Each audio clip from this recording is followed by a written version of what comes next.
This is a combination of parts 10 through 12 of my series, Programming and Assembly. We'll look into some recursion using subroutines and learn about linked lists using structs and local variables. At the end, I'll also discuss some things that I skipped, provide some useful resources, and then provide some challenges for you to try out. What is recursion? Recursion is the process of defining something using itself. In computer science, recursion can greatly simplify creating a function. There are two components to a recursive function: the base case, which stops the function from calling itself, and the self call, which is where the function calls itself.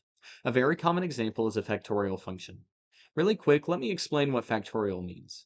Factorial is denoted by writing an integer and an exclamation point. It is calculated by multiplying the integer by every integer between it and 1. In this example, you can see that 4 factorial is contained in the calculation for 5 factorial.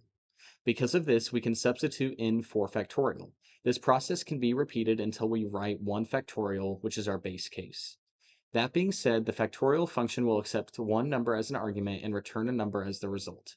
Inside the function, we will first define the base case. The base case first checks if the argument is equal to 1 and returns 1 if it is. If the number is not 1, we return the value of the argument multiplied by the result of passing in the value of the argument minus 1 back into the factorial function. This is like stating that 5 factorial is equal to 5 times 4 factorial. When 4 is passed into the function, it still does not satisfy the base case and returns 4 times 3 factorial. This will repeat until 1 is passed in, satisfying the base case. Let's create a recursive subroutine that calculates the factorial of a number in assembly. You might be thinking, why not just use a macro like we did previously? Because macros essentially copy and paste their contents wherever they are used, a macro cannot call itself. Because if the assembler allowed it to, it would end up copying and pasting its value infinitely. Let's start with our usual program layout and add a label for our factorial subroutine. This will allow us to use factorial code from anywhere in the program by jumping to and from it. The problem is, how does it know where in the program to jump back to? We can solve this by adding a return label after the jump command and pushing the value of the label onto the stack. After calculating the factorial, it will pop the location off of the stack and jump to it. Luckily for us, NASM has provided a cleaner way of doing this. Instead of adding a label after each jump, we can instead use the call instruction. At the end of each subroutine, we can use the return instruction to return to the caller. We have now officially created a subroutine. Unlike macros, subroutines do not copy and paste their value where they are called. This means we must store the arguments that it uses somewhere that it can access. For now, you should know that the standard for passing the first 6 arguments to a subroutine uses registers in the following order: RDI, RSI, RDX, RCX, R8, and R9. The standard location for the return value is in the register RAX. That being said, let's calculate the value of 5 factorial by moving the value 5 into RDI. At the beginning of the subroutine, we'll set up the labels for our base case and self-call. The subroutine will first compare RDI to 1, and will jump to the base case if they are equal, otherwise it will continue to the self-call code. In the self-call section, RDI will be decremented, meaning 1 is subtracted from it, and factorial will be called with this new value. After that subroutine call returns, RAX will hold the value of the result. We'll then increment RDI back to its original value. Next, we'll multiply the value in RDI by the returned value in RAX. The multiply command takes in one register as an argument, multiplies its value by the value in RAX, and stores the lower 8 bytes of the result in RAX and the upper 8 bytes of the result in RDX. For now, we will assume that we are only working with small numbers and ignore the contents in RDX. Because the result is in RAX, the self-call section is done. For the base case, we move 1 into RAX and return. What is a linked list? Let's start by looking at a more simple example, an array. An array stores its values sequentially in memory. This means that if the first value is at address 10, then the second value is at address 11, and so on. On the other hand, a linked list is made up of nodes that contain a value and the address of the next node. Since this is the only node and there are none following it, we set the address to 0 or null, which just signifies that this is the last node. When we add a new node to the list, we update the previous node to point to the new node. This allows us to add unrelated values to memory, such as the value of 3. When we add a new node, we continue using the same approach as before. To solve the same problem with an array, we would have needed to copy each value to a new space in memory with more space. Then, delete each value from the old array. Finally, we could add the new value. A downside to the linked list is that you cannot know the memory address of an item in the list just by knowing its index. For the array that starts at 10, the third item is at address 12. For a linked list, it depends on the situation. Another downside is that a linked list takes up more memory than an array because each node has to hold the value and the address of the next node. But sometimes the flexibility of a linked list is worth the potential downsides.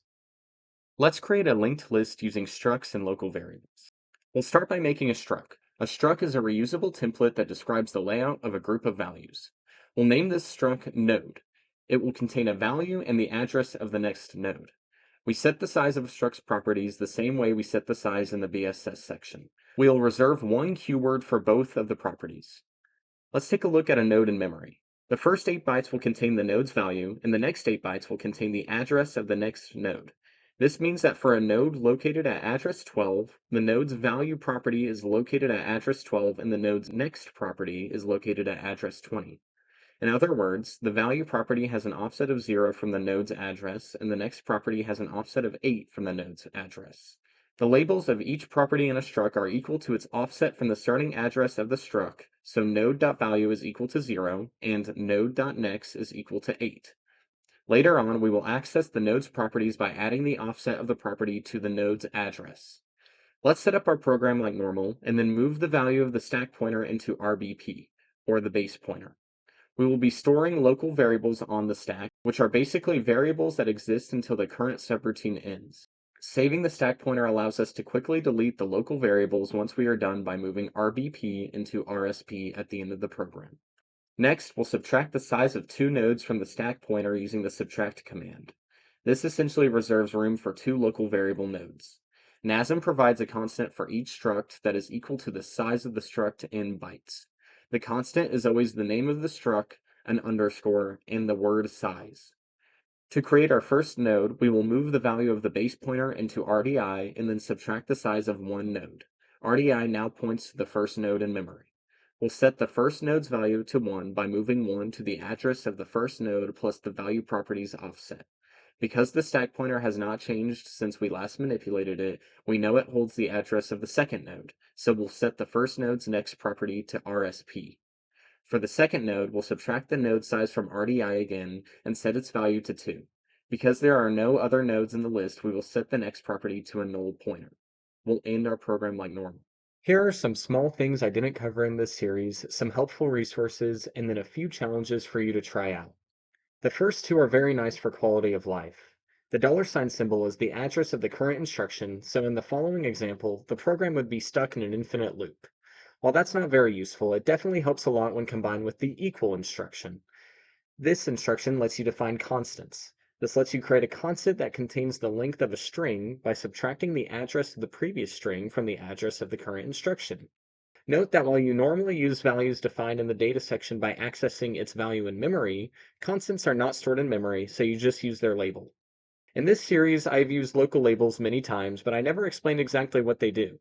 Local labels start with a single period and allow you to repeat the same label multiple times in different subroutines.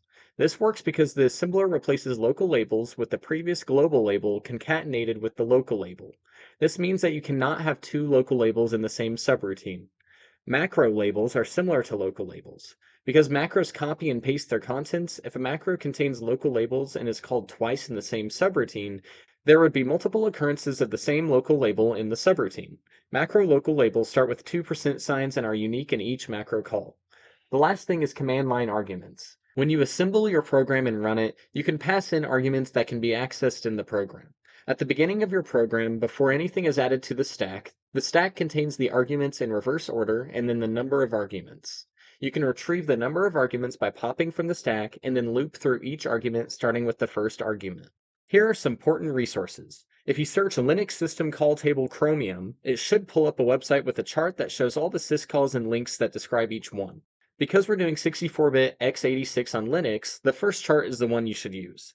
When you are stuck, the thing you should do is look at the docs on nasm.us. If you can't find what you need or it doesn't make sense, you can then comment on one of my videos and I will be happy to help. Otherwise, you can often find people asking similar questions online, but many times it's not the same assembly language or it's for a 32-bit CPU. Finally, here are some challenges for you to try. The first is converting strings to integers or vice versa. It might sound easy at first, but it definitely can be challenging if you're new. Something else you can try is reading and writing to a file. You could also try making an SOLang compiler. There are many SOLangs out there and they range from very simple to very complex. Good luck! Subscribe if you like the series and stick around if you'd like to see some projects later on.